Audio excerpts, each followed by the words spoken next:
The townsfolk gathered in a restless circle, their whispers sharp as knife edges, when the deal was struck, a 30-year-old woman for the warrior's child.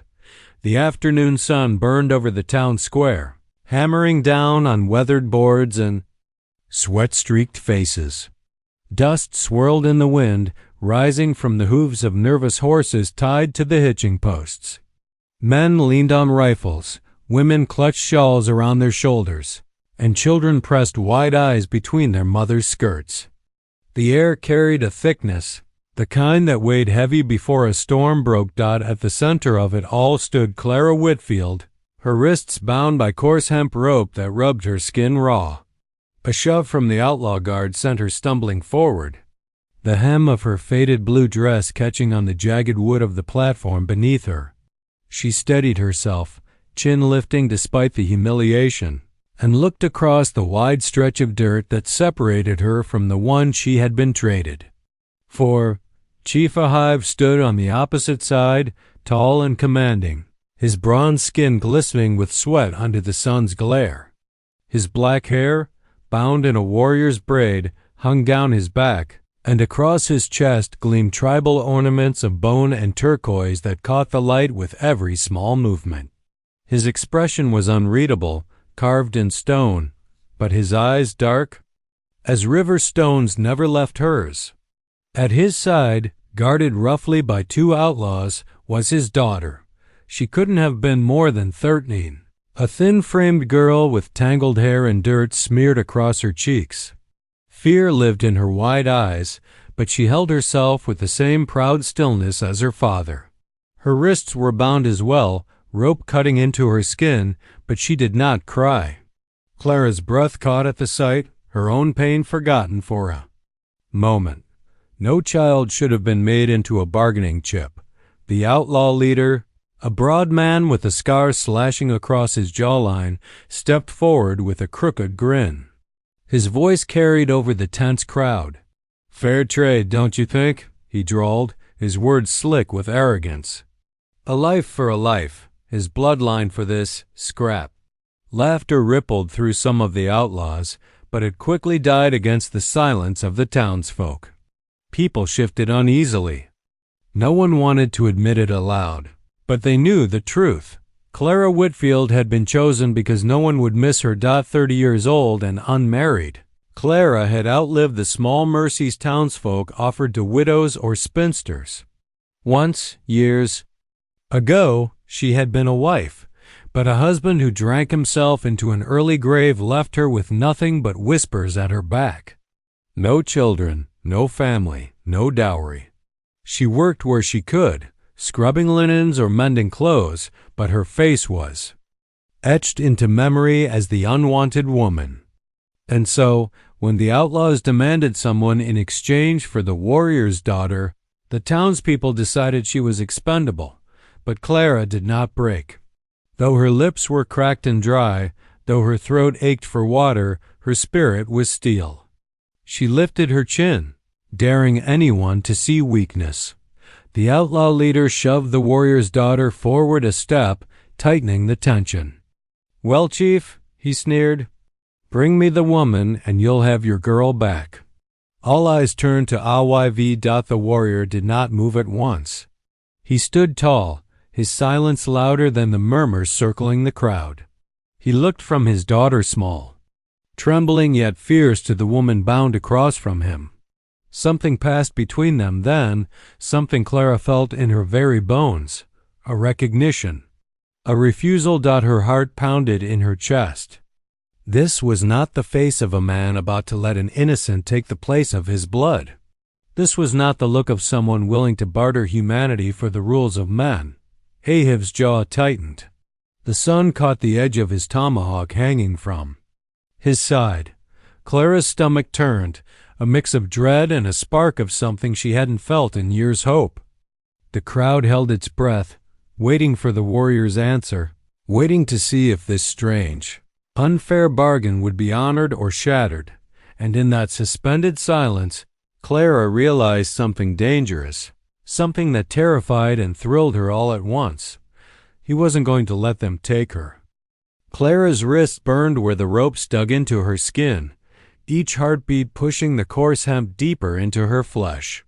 She tried shifting her hands to ease the pain, but every move only made the fibers bite harder. Her throat was dry, her tongue heavy, yet her spirit worn but unbroken rose stubbornly against the humiliation. She had been through worse storms than this. At 30, Clara Whitfield had already buried more hope than most women twice her age. She had buried her parents. When raiders swept through the valley, leaving smoke and graves behind. She had buried a husband who had promised her a safe life but found his solace instead in whiskey bottles and card games, leaving her destitute. And she had buried her place in the town itself, once a lively girl at barn dances, now dismissed as the spinster. The burden, the one left behind. The townspeople, in their quiet cruelty, had not needed to say much when the outlaws demanded a woman for exchange. Their eyes slid toward her as naturally as shadows stretching at dusk. She had no husband to defend her, no kin to speak on her behalf. And so Clara was chosen like a lamb offered at the altar. She had told herself, as they bound her, that she would not weep. She would not give them the satisfaction of watching her crumble.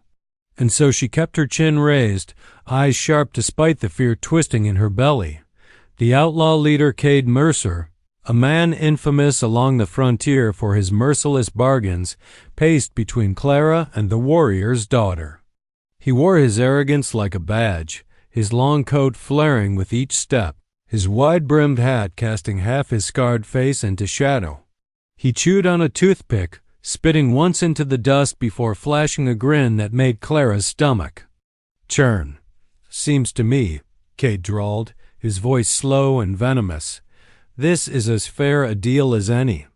A woman who ain't got no place for a girl who's got one man ready to burn the world for her." The outlaws around him chuckled, their laughter harsh and humorless. A few townsfolk flinched at the cruelty, but no one spoke. Clara could feel their silence pressing against her like another rope dot. She stole a glance at the warrior across the square. A hive. His name had drifted through the whispers of traders and travelers, a man both feared and respected, known for his unbending will and loyalty to his people. He stood utterly still, his broad shoulders squared, hands loose at his sides. Yet in his stillness was a tension, like a bowstring pulled taut dot when his eyes met Clara's. She expected to see only calculation, the cold measuring of whether she was worth his daughter's life. But there was something else flickering in that gaze, something she could not name. It startled her, leaving her momentarily breathless. Cade noticed it too. His grin widened, cruel and mocking. He jerked his head toward Clara. "See there? She. No, she's nothin'. She's just scrap iron hammered into a shape no man wanted. You could hand her over, Chief, and sleep easy tonight. Nobody'll miss her." The words sliced into Clara sharper than any blade. For years she had lived under that whisper, but to hear it shouted before the whole town, as if she were less than dust, made her chest burn with shame and fury. Her instinct was to lower her eyes, to retreat into the quiet shell she had built for herself, but something inside rebelled. She straightened her back instead, lifting her chin so high the ropes at her wrists strained. "You're wrong," Clara said, her voice low but steady, carrying in the hush that followed. "I am not nothing." The outlaw leader barked a laugh loud and mocking. "Hear that? The scrap's got fire." He leaned close, sneer curling his lips. But fire dies quick when it's smothered. A ripple moved through the crowd. Some faces softened, shame flickering where indifference had been. But no one stepped forward. Not one. Ihiv's jaw flexed, the muscles working as he turned his gaze from Clara to his daughter. The girl's wide eyes shone with terror, but she too stood tall. Her chin tilted just like her father's. She looked at Clara, and for an instant, Clara felt they shared the same defiance, the same refusal to be broken, even when caged. The air thickened. The outlaw leader spat again, irritation threading his arrogance. "Well, Chief," he snapped, his tone sharpening. "The bargain stands. Hand her over, and the girl walks free. Or do I have to show you what happens when a man breaks his word?" The crowd seemed to lean as one toward a hive, breaths held, hearts pounding. The warrior did not move. His silence roared louder than thunder. And Clara, standing there bound and branded as unwanted, felt it again, that dangerous, inexplicable certainty. In her bones, he was not going to let them take her. The square was so quiet, Clara could hear the creak of saddle leather and the faint rustle of skirts as townsfolk shifted their weight. Even the horses tethered nearby seemed to sense the storm building, tossing their heads and snorting uneasily. Dust clung to the air, swirling in lazy circles. Caught between the heat and the hush. At the outlaw's signal, two of his men shoved the girl forward. Hayhiv's daughter stumbled, catching herself before falling, her small body tense with fear. Rope dug into her wrists, the fibers biting until her skin was raw. A streak of dried blood traced her cheek where she must have been struck. Clara's breath seized in her chest at the sight. She had no children of her own, yet something deep inside her stirred fiercely, an ache of protection, of sorrow. The girl's eyes, wide and dark like her father's, found Clara's for the briefest moment. Clara expected to see only terror there, but what she saw instead unsettled her, a reflection of her own defiance. That girl, though barely past childhood, held her chin high in quiet rebellion. Clara felt a kinship spark between them, thin yet unbreakable, as if fate itself had tied their spirits together in this cruel trade. The outlaw leader, Cade Mercer, swaggered into the open space between Clara and the girl, arms outstretched like some twisted preacher presiding over a ritual. "There it is," he crowed, turning to the crowd. "The fair exchange, the bargain struck. A woman no one will miss for the daughter of a warrior." His words, laced with poison, drew a smattering of uneasy nods from the crowd. Clara could feel them neighbors who had once shared bread with her, now silently agreeing she was the expendable one. The sting cut deeper than the ropes around her wrists. Cade gestured toward Clara. "Bring her." Two outlaws moved to grab her, their boots heavy on the boards. Clara braced herself, breath tight in her lungs. She had promised herself she would not beg, would not cry. But as their rough hands reached for her arms, something happened that froze the entire square. A hive stepped forward. It wasn't much at first, just a single, deliberate stride. But in that movement was a declaration more powerful than a gunshot. His tall frame cut across the space, shadow spilling over Clara as he placed himself between her and the men who came for her. Gasps rippled through the crowd like wind over tall grass. Cade's smile faltered. "What's this?" He sneered, though his voice cracked ever so slightly. "No." Hayhiv's voice was deep, carrying like thunder rolling across canyon walls. His English was rough but strong, every word a blade. "You will not take her." The silence that followed was suffocating.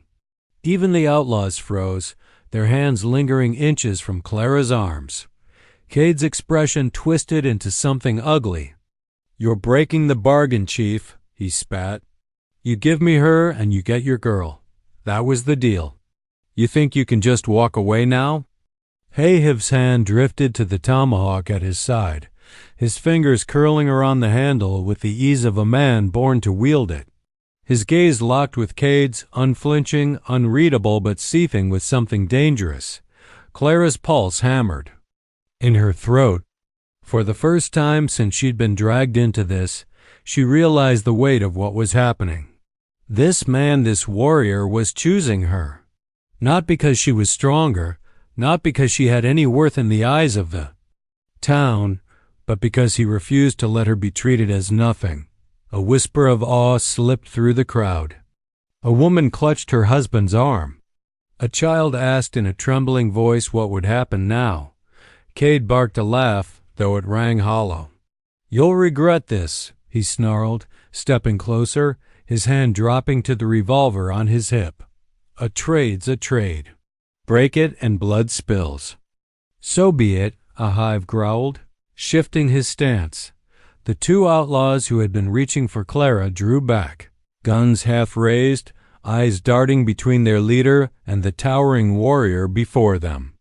They had seen enough men die in this life to recognize when one was ready to fight to the last breath.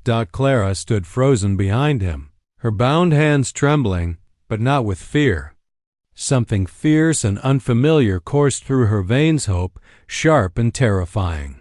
For the first time in years, she felt seen, defended, worth fighting for.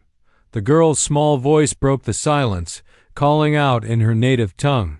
A hive glanced back just once, his eyes softening for a heartbeat as they met his daughter's. Then he turned forward again, his body coiled like a storm about to strike. The outlaws raised their rifles. Cade drew his revolver, lips curling into a snarl. Clara's breath caught, her world narrowing to the space between the warrior's broad back and the line of guns aimed at him. She realized she was standing at the edge of something irreversible. The bargain was broken. Blood was about to fall. The square cracked open with the sound of a gunshot.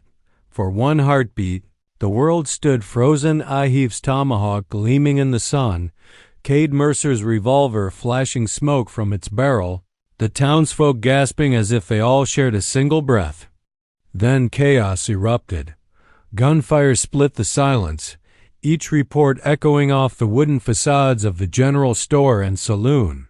Horses screamed and reared, pulling against their reins, dust exploding beneath their hooves. Townsfolk scattered, some diving for cover behind wagons, others dragging their children toward doorways. Screams mingled with the sulfur sting of gunpowder, choking the hot air. Clara stumbled backward, heart pounding so hard it rattled her ribs. A bullet hissed past. Her ear, close enough to whip strands of her hair across her face. She flung herself toward a stack of barrels at the edge of the square, crashing hard against the wood. Pain tore through her shoulder, but the instinct to survive was louder than the ache. She crouched low, her bound hands scraping against the rough staves, her breath ragged and shallow through the haze of smoke. She saw a hive move. He was a storm unleashed, every strike swift and certain. In one motion, he hurled his tomahawk into the chest of a charging outlaw. The man's scream cut short as he fell. Before the body hit the dust, a hive had drawn a knife from his belt and slashed through the rope binding his daughter's wrists. The girl collapsed into his arms for an instant, then scrambled behind him, clutching at the folds of his deerskin leggings. Cade Mercer shouted orders, his voice shrill with rage. "Shoot him! Shoot them both!" Two outlaws raised rifles, but a hive was already upon them.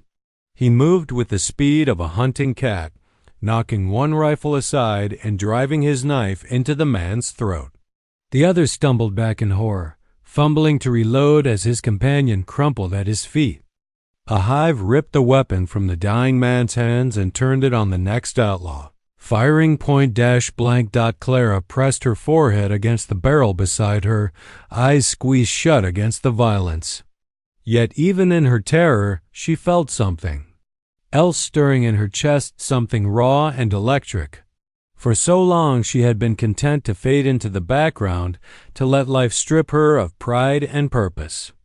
But now, watching this warrior fight not only for his daughter but also, impossibly, for her, she felt the first spark of defiance kindle into flame.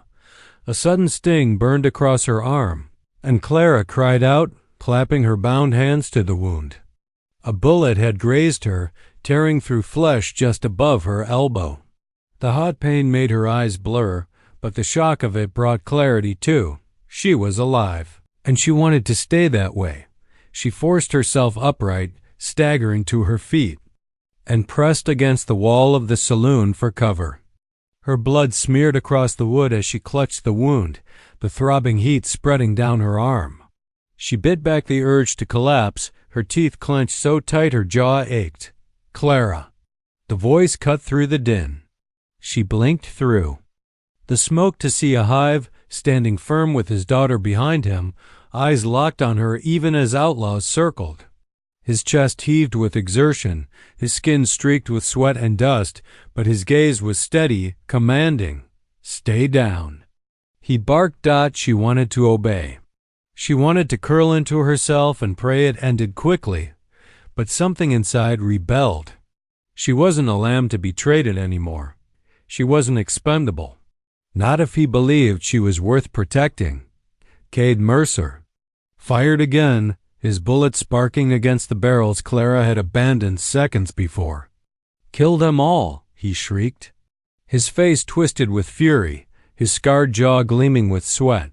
He hadn't expected resistance, and now his bargain was dissolving into blood-soaked ruin. A Hive leveled the stolen rifle, firing once, twice. Outlaws dropped in the dirt, the screams of the wounded mixing with the frantic shouts of retreat. The tide was turning, Clara realized. The warrior fought with the force of a man who could not lose. Still, the danger was far from over. Mercer himself was backing toward the girl, pistol aimed not at a Hive but at his daughter. The crowd screamed in warning, but a Hive saw it instantly. His roar shook the air as he launched forward, closing the distance in a blur. Clara's heart leapt into her throat. She pressed her bleeding arm against her chest, praying he would reach them in time. The square was drowning in gunfire, smoke, and screams, but through it all, one truth burned bright in Clara's chest. This was no longer a simple exchange. It was war. And she, for the first time in her life, had no intention of fading quietly into its ashes. The desert night swallowed them whole. By the time the last gunshot faded, a Hive had scooped his daughter into one arm and pulled Clara by the wrist with the other. They tore down an alley behind the saloon, boots slamming against the packed earth, until the shadows of town gave way to the endless sprawl of sagebrush and rock. Only then did Clara's legs buckle, dragging both of them to their knees. Her breath came in gasps. "Why? Why didn't you leave me?" she managed, clutching at her bleeding arm. A Hive crouched before her, his dark eyes steady even in the faint starlight. "Because you were not theirs to take," he said simply. His voice was rough, deep as the canyon walls, and something about the calm certainty in it steadied her pulse. He tore a strip of leather from his belt, then pulled a small pouch from the beaded bandolier across his chest. From it, he drew crushed leaves and resin, pressing them to Clara's wound.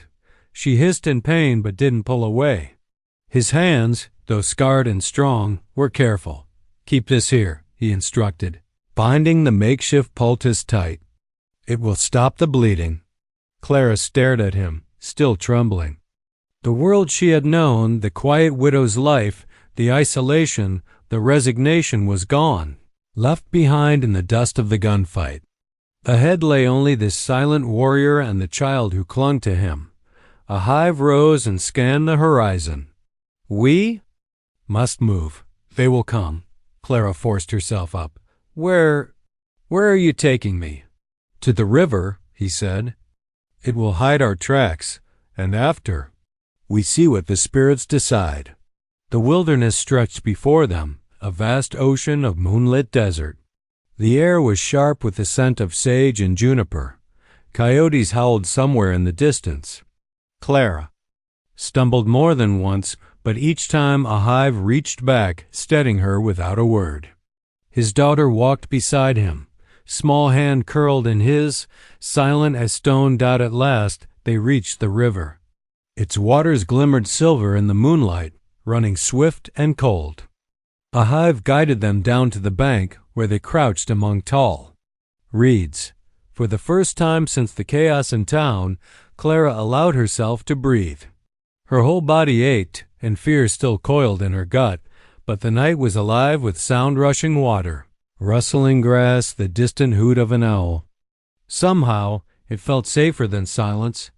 The girl nestled against her father's side. A hive brushed a strand of hair from her face and whispered in his own tongue. Clara couldn't understand the words, but she understood the tenderness. "Your daughter," Clara murmured. She must have been terrified. "She is stronger than most men I know," a hive said, his gaze softening as he looked at the child. Then his eyes shifted to Clara. "You saved her when you refused their bargain. They would have used you to bind me." Clara looked away, embarrassed. "I only did what was right." "Few do," he replied Dot as the night deepened. Clara tried to rest, leaning against a boulder. But the desert was never fully quiet. Every crack of a branch or ripple in the water set her nerves alight. When she opened her eyes again, a hive was standing a few paces away, silhouetted against the moon. His long black hair stirred in the breeze, and the tribal jewelry across his chest caught faint glimmers of starlight.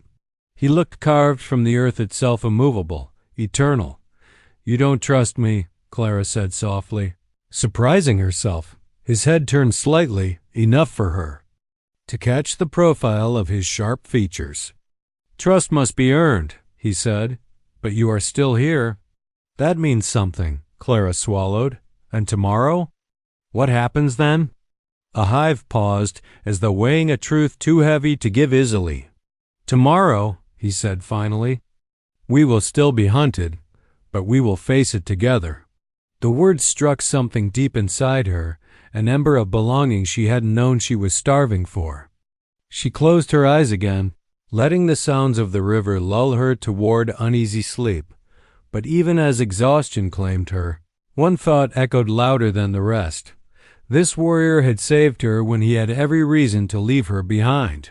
And, whether it was fate, debt, or choice, her life was now tied to his. The desert night whispered of danger yet to come. The night had turned colder than Clara imagined the wilderness could be. The trees whispered with the kind of silence that pressed on the chest, broken only by the occasional rustle of a nocturnal creature in the underbrush. The fire a hive had built was small, just enough to keep his daughter warm, but not enough to draw unwanted eyes from the outlaws surely still tracking them. Clara sat close to the flames, her knees pulled to her chest, trying to still the tremors of fear and exhaustion. Her dress was ripped at the hem and streaked with mud, her hands raw from stumbling over rocks in the dark. She looked across the fire at a hive, who sat tall and silent, his tomahawk across his lap, the flickering light catching the bone and turquoise of his necklace. His long black hair shimmered with the orange glow, loose now from its braids, cascading over his shoulders. He looked like a figure carved from the earth itself, unyielding, eternal and terrifying in his stillness. Clara couldn't take her eyes off him. Why had he saved her? She was nothing to him. A bargaining chip, an exchange gone wrong. Yet here she was, alive. His daughter lay curled in a blanket beside him, safe and breathing evenly. Clara almost envied the child's peace. When a hive finally spoke, it startled her. His voice was deep, steady, carrying the weight of a man who measured words like gold. "They will come tonight." Clara's stomach tightened. "The outlaws?" A hive nodded. His eyes remained fixed on the dark tree line as though he could already see them moving there. "Men who hunt do not rest when prey still runs." The word prey landed heavy between them. Clara knew he didn't mean his daughter. He meant both of them. She opened her mouth to ask what chance they had, but then a branch cracked in the distance. Not the small snap of a squirrel or fox. This was heavier, deliberate. His hand was already on his rifle before Clara had fully processed the sound. He stood, muscles taut, every line of his body alive with tension. He whispered something in his native tongue to his daughter, who stirred but obeyed, crawling quietly behind Clara for cover. Then Ahive's sharp eyes flicked to Clara. "Stay low. Do not scream." Clara's breath hitched as shadows moved between. The trees, torches. She saw the glow of them first, then the outlines of men. 5, maybe more. They spread out like wolves circling. Clara's heart slammed in her chest, and instinct told her to flee, but her body was frozen. Gunfire exploded. The night shattered into chaos. A hive fired once, dropping the torchbearer. In the center, Clara covered her ears at the deafening crack, the smoke burning her nose. More shots rang out, whizzing through the air. Splinters flew as bullets bit into trees. A hive moved like Waterloo, fast, precise. He disappeared into the shadows, then reappeared behind a tree, firing again. The men cursed, shouting orders, firing blindly into the dark. One outlaw's torch fell to the forest floor, igniting the dry needles, and smoke began to crawl through. The trees. Clara couldn't breathe. Her eyes stung from the smoke. Her hands shook violently. She clutched the child against her, whispering soothing nonsense while her own heart screamed with terror. Then she saw movement, a man creeping around the fire, revolver raised, eyes locked on Ahiv's daughter. Something inside Clara snapped. Without thinking, she grabbed the iron poker from the fire pit, embers flying as she stood. Her legs felt weak, but she swung with every ounce of desperation she had. The iron connected with the outlaw's wrist, and he howled, his revolver clattering into the dirt. The man spun, striking Clara across the face with the back of his hand. Stars burst behind her eyes, and she stumbled, tasting blood. But she didn't let go of the poker. She raised it again, teeth bared in fury. A shot rang out. The outlaw dropped at her feet, a neat hole through his chest. Clara gasped, looking up to see a hive in the shadows, rifle still smoking, his eyes locked on hers. For a heartbeat, the world shrank to just that look, the warrior's gaze holding both command and something else, something she couldn't name. The outlaws, panicked by the sudden fire and their fallen men, began retreating into the woods, shouting curses that faded into the night. The forest grew quiet again, save for the crackle of the flames and the rasp of Clara's breathing. She lowered the poker, her arms trembling violently now that the danger had passed. A hive approached, his steps soundless despite his size, his face unreadable. "You stood," he said finally, voice low, but not cold. "You fought." Clara's lip was split, her cheek already swelling, but she met his eyes with a fire she didn't know she had. "I wasn't going to let them take her." For the first time since she'd met him, she thought she saw something soften in his expression, something human beneath the carved stone of his face. He glanced down at his daughter, who had crawled out to cling to Clara's torn skirts, and then back up at Clara herself. The silence stretched between them, filled with unspoken recognition.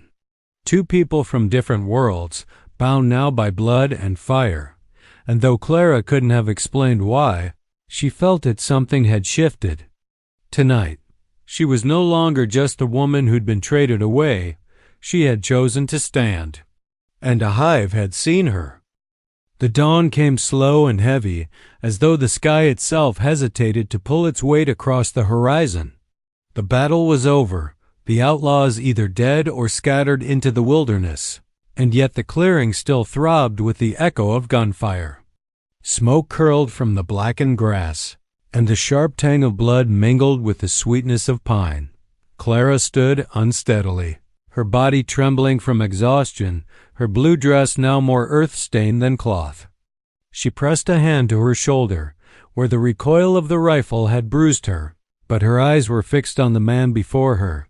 Chief Ahive knelt on the ground, one hand steadying himself, his long black hair damp with sweat and tangled with dirt. His chest rose and fell in deep, ragged breaths. The turquoise and bone ornaments that crossed his chest glinted dully in the waning firelight of a smoldering log dot, and in his other arm, safe, unharmed, was his daughter. She clung to him, face buried against his shoulder, silent tears streaking her cheeks. For the first time since Clara had been forced into this bargain, a hive looked up at her. His dark eyes held something that was not gratitude, not exactly, but something heavier, an acknowledgement that went deeper than words. "You saved her," Clara whispered, her voice shaking but steady enough. "No," a hive replied, his voice low and rough from the night's struggle. His gaze didn't waver. "We saved each other." Clara felt her breath hitch. For weeks she had been treated as little more than an object, bartered, threatened, exchanged like a sack of grain. And yet here, in the wreckage of violence, this. Man had seen her, not as a burden, not as a bargain. As a person. The sun broke the horizon then, spilling golden light across the clearing. It painted Ahib's scarred shoulders in bronze fire and lit Clara's face with a fragile kind of hope. The nightmare of the night began to loosen its grip, replaced by something she couldn't yet name. The girl stirred in her father's arms, eyes swollen from crying. She looked at Clara and whispered in halting English, "Thank you." Clara's lips parted, but no sound came. Instead, she lowered herself beside them, knees sinking into the damp earth. For the first time, she touched the girl's hand. Small, warm, alive. A hive watched the gesture with silence, but the faintest nod passed between them. A promise. They buried the dead before noon. No words were spoken, only the scrape of shovels against rocky soil, the wind carrying away the last echoes of violence. By the time the last mound of dirt was tamped down, Clara's hands were blistered and raw, but she did not stop. Neither did a hive. They worked side by side until the land itself seemed to breathe easier. When all was done, Clara stood at the edge of the clearing. She should have felt lost.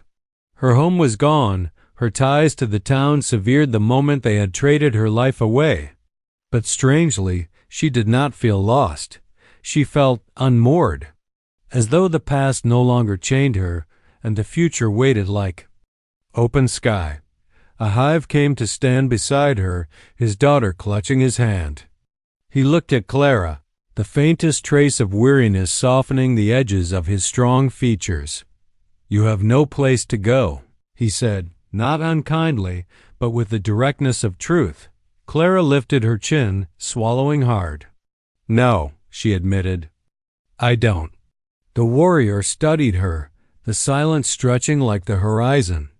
Then he extended his free hand, not in command, not in obligation, but in choice. "You may walk with us," he said. Clara stared at the offered hand. And it was danger, yes, but also safety. Struggle, but also belonging. A path she had never been given the chance to choose until now. Slowly, she placed her hand in his. The girl smiled faintly, her small fingers tightening around both of theirs, binding the three of them together in fragile unity. Behind them, the wilderness stretched wide and untamed, a land of promise and peril both.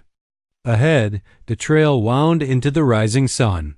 For Clara Whitfield, who had been nothing more than a bargain, it was the first step toward freedom not given, but chosen. And for Chief Hive, who had risked everything, it was the beginning of a story that neither of them could have foreseen, born from sacrifice, bound by survival, and sealed by a decision that changed them both forever.